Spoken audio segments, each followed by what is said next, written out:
So on this problem, ladies and gentlemen, we have a kite. All right, we see that we don't have any parallel sides. However, we see that we do have two opposite congruent sides. Now, there's a couple of things about angles in a kite. We know that a kite is going to have at least a pair of opposite congruent angles. So obviously, 175 are not congruent. So we know that these two angles are going to be congruent. And they're asking us to find the measure of these two angles. Well, since they're the same, I'm going to relay them both as x.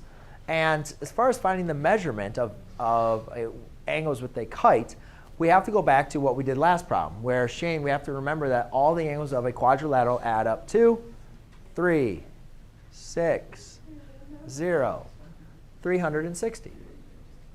So therefore, again, I can write an equation, 100 plus x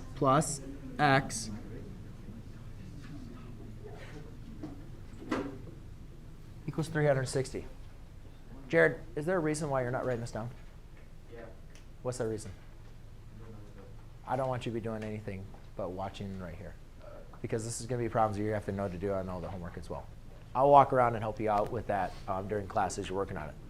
So again, I'll review real quick for you, Jared. We don't know these two variables, but we know they're similar. We know they're equal in measure.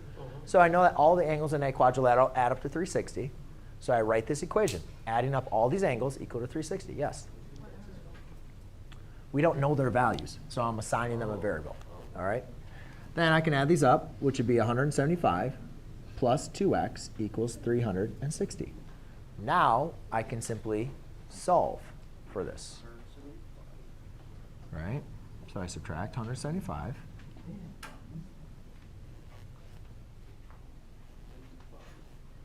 So 15.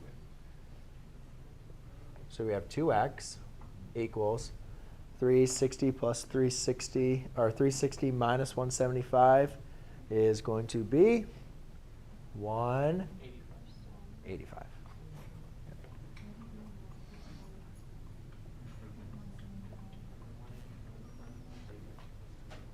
Then divide by 2. X equals 92.5. And there you go. There's your answer. Let's add them up together. Double check. 185 plus 75. 5 plus 5 is 10. Bring the 1. 8 plus 8 is 6. Sorry, just double check. You know, you can always check that way.